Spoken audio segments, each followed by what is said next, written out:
You think loyalty and honesty make you powerful, but they make you predictable prey, while colder men quietly rewrite your reality and harvest your obedience. You were not raised to understand power. You were raised to be useful inside someone else's system. From the moment you were old enough to notice women, you were fed a single crippling narrative. Be kind, be honest, be emotionally available, and you will be chosen. That story wasn't designed to make you attractive. It was designed to make you controllable. Civilizations don't fear dangerous men, they fear unpredictable ones.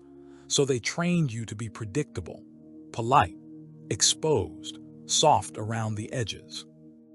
In war, you don't hand the enemy your supply routes and hope they respect you. Yet in relationships, that is exactly what you were taught to do. Reveal your feelings early. Show your need. Confess your intentions. You were trained to surrender leverage and call it being real. Powerful men do the opposite. They don't start with emotion. They start with position. They understand a brutal law: whoever needs less controls more. The moment you invest more than she does, you are no longer the chooser, you are the applicant. You enter her psychological jurisdiction.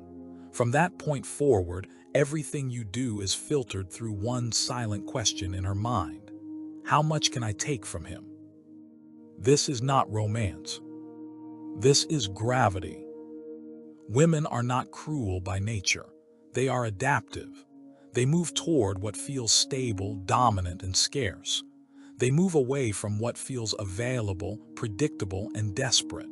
You were trained to be the second thing and wonder why you keep losing. The lie you live inside is that attraction is created by emotional expression. It is. It is created by emotional pressure, tension, uncertainty, contrast. The same way a predator holds its prey's nervous system in a state of heightened alert before the strike, powerful men hold emotional space in a way that keeps women psychologically engaged. You mistake this for confidence. It is something colder. It is the refusal to give away certainty. When you tell a woman exactly how much you like her, you collapse the game. You remove mystery. You hand her the map to your inner world. Now she doesn't have to invest. She already knows.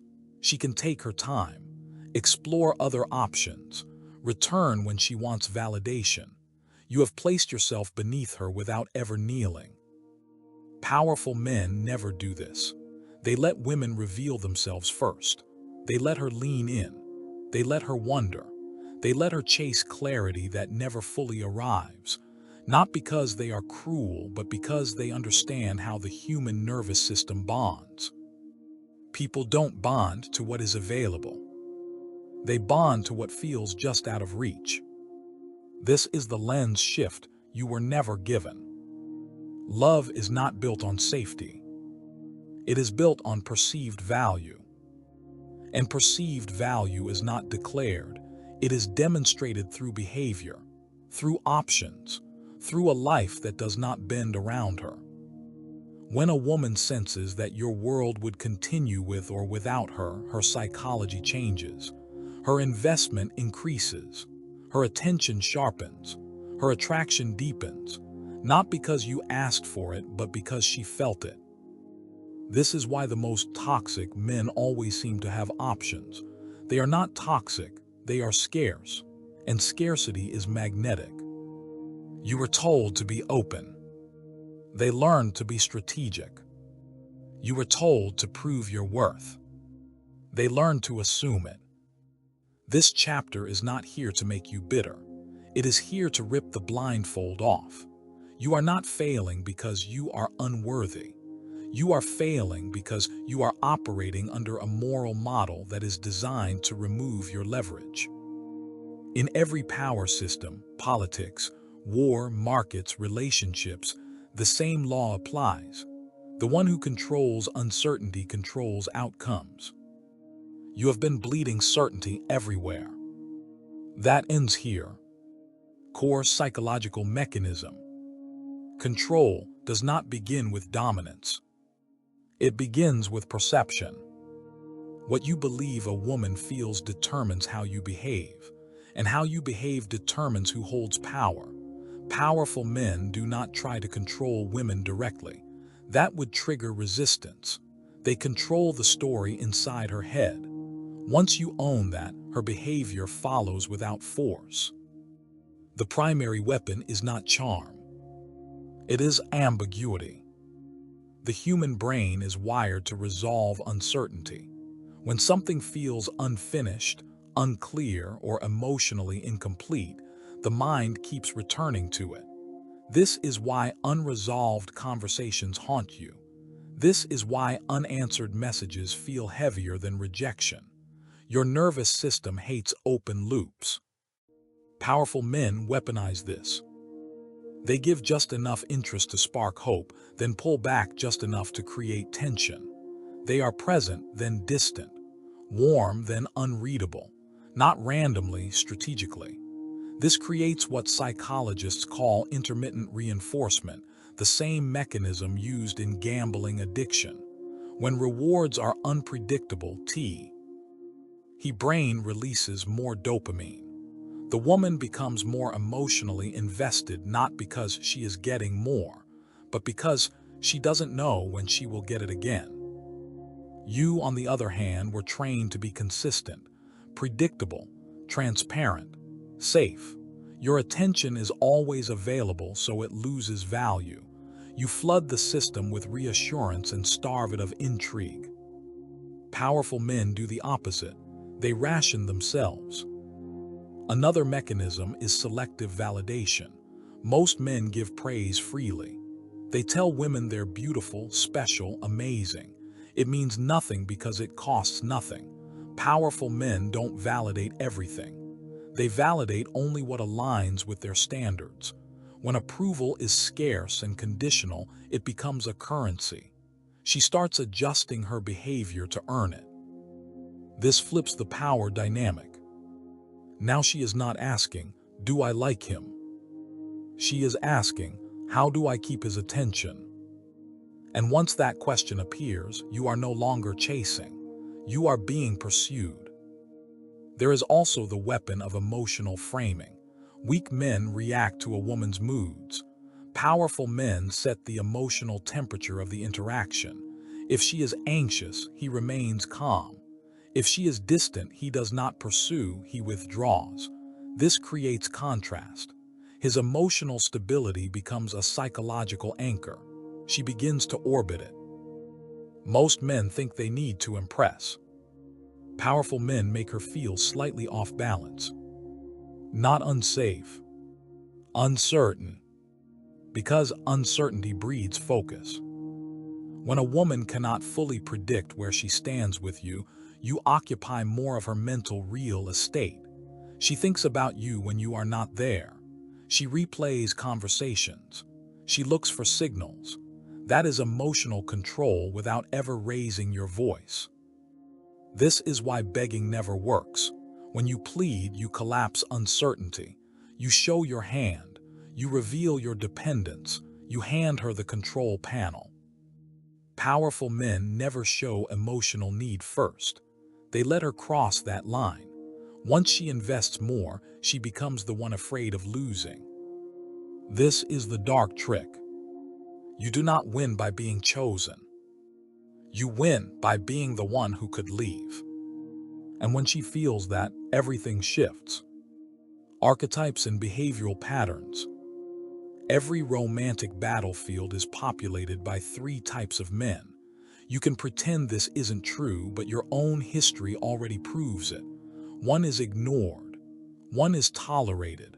One is desired, not because of looks, not because of money, but because of how each man positions himself inside the woman's psychological hierarchy. The first archetype is the provider. He gives time, attention, emotional labor, stability. He believes his value is proven through service.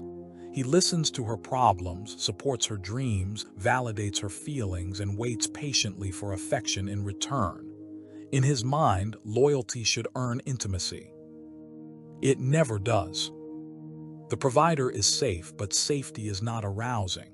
Safety is a parking space, useful but not exciting. Women lean on providers. They do not chase them. The provider becomes an emotional utility, not a romantic priority. And because he invests the most, he fears losing the most. That fear leaks into his behavior, making him more compliant, more available, more invisible. The second archetype is the entertainer. He is funny, charming, social. He knows how to generate emotional highs. He flirts, teases, and keeps things exciting. Women enjoy him, but they do not feel anchored to him. He provides stimulation without stability.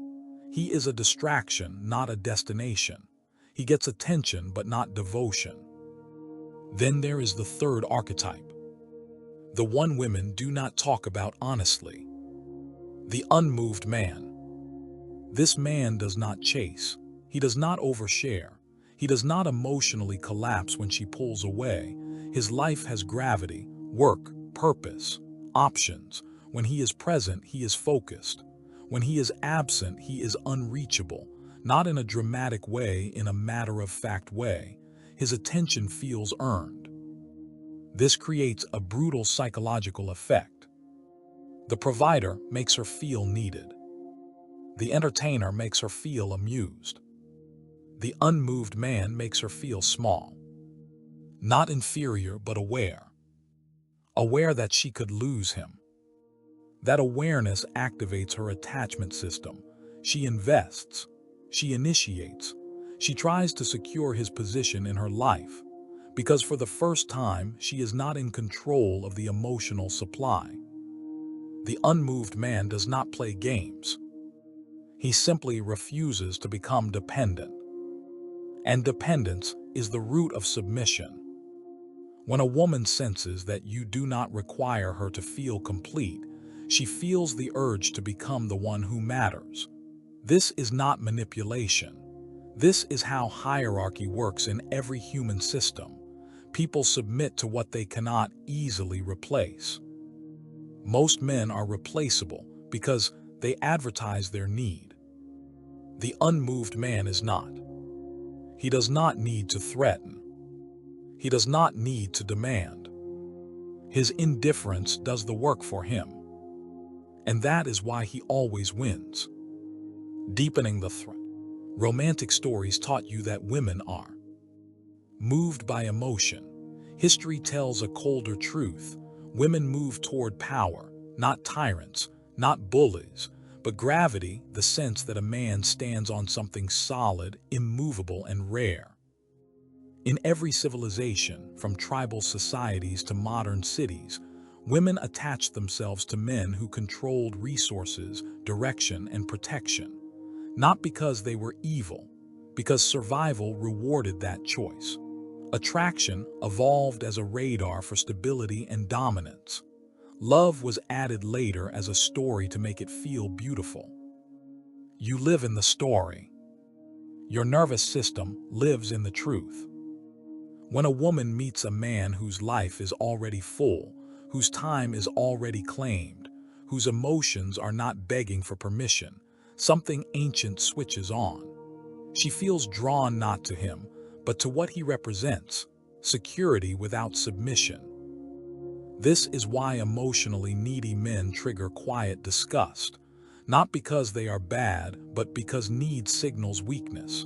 In nature, weak creatures do not lead, they follow, and no one is sexually attracted to what follows. History proves this pattern. Kings had concubines. Generals had lovers. Rebels had admirers.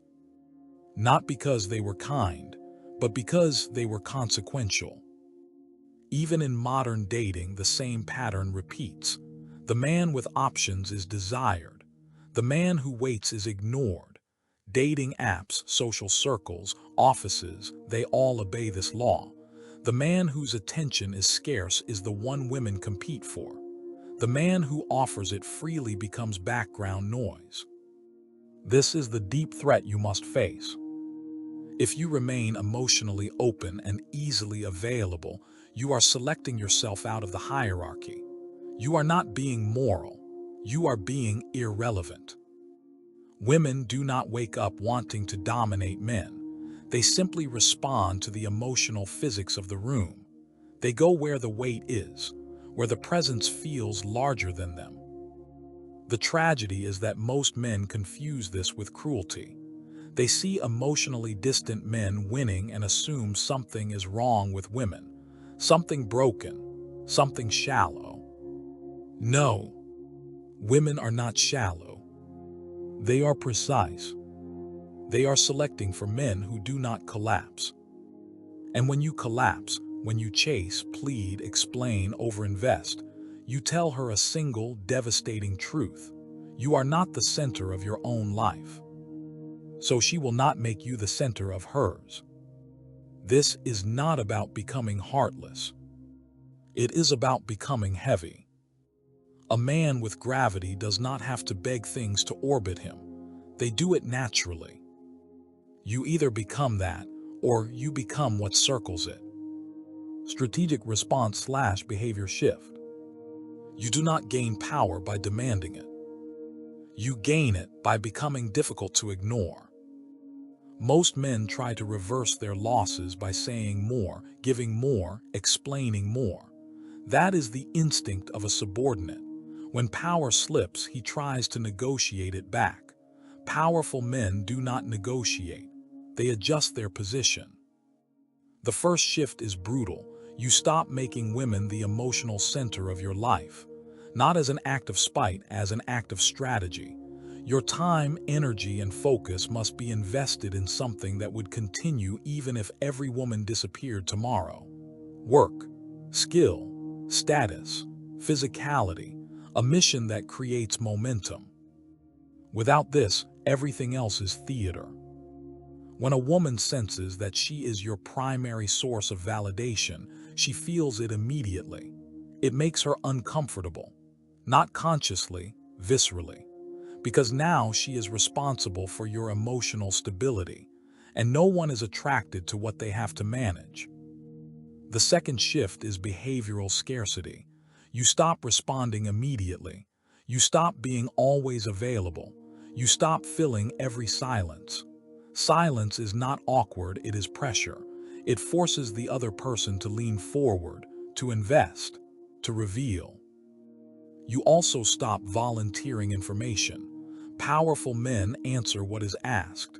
They do not narrate their inner world. Mystery is not deception, it is restraint. Then comes the hardest shift, emotional discipline. When she pulls away, you do not chase. When she tests you, you do not explain. When she withholds, you do not beg. You let the absence do the work. This does two things.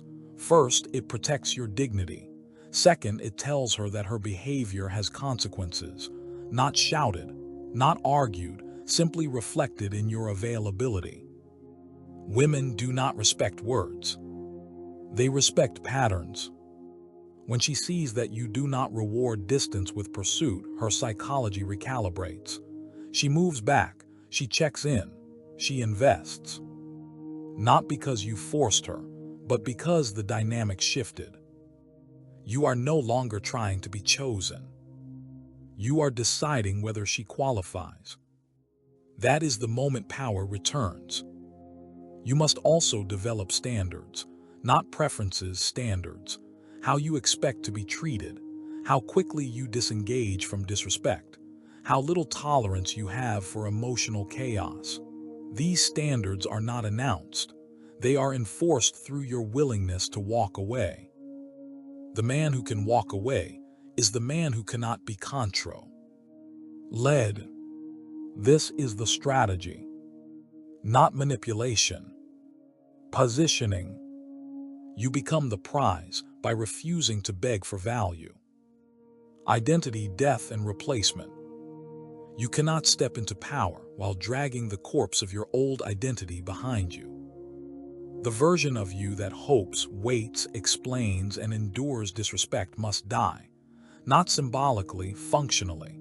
That identity was built for survival inside systems where you had no leverage. It learned to please, to adapt, to endure. Those traits kept you safe as a boy. They make you disposable as a man. This is the identity most men cling to, the good one. The one who is patient, understanding, emotionally available, always trying to prove he is different. Different from the men she complains about. Different from the ones who hurt her. Different from the ones she still wants.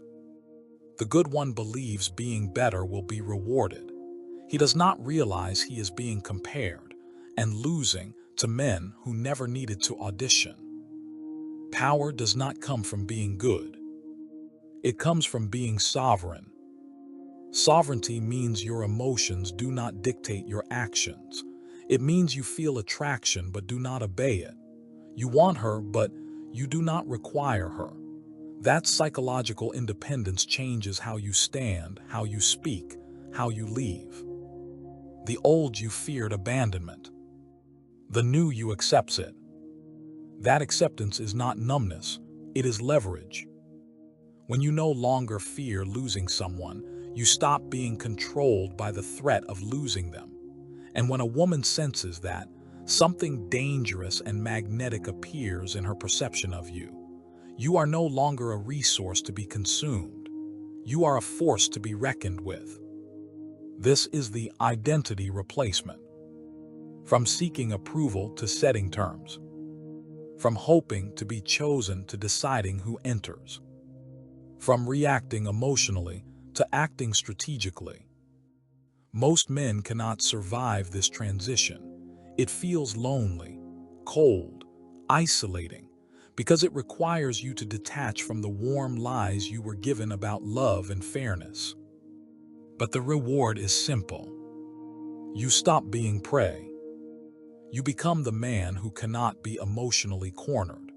The man who does not need to manipulate because his position already commands gravity. The man who is respected not for how much he gives, but for how little he needs. That is the identity that wins. There is no neutral position in this game. You either shape the emotional battlefield, or you become something that is moved across it. Most men drift through relationships believing they are participants. They are not. They are terrain, used, crossed, forgotten. Their feelings do not matter because their position does not. They never built leverage, so their presence never carried weight. You now know why. Every time you revealed too much, chased too hard, waited too long, you were voting for your own disposability. You were telling the world and every woman in it that you could be replaced without consequence. Powerful men do not demand loyalty. They create conditions where disloyalty feels dangerous. Not through threats, through absence. When you walk away from disrespect, you do not lose. You teach. You show that your attention is not a free commodity. You show that you are not emotionally cheap. And once that is seen, it cannot be unseen. This is the final division. There will be men who hear this and try to soften it. They will say it's unhealthy. They will say it's cynical. They will say it's unfair. Those men will continue to be used.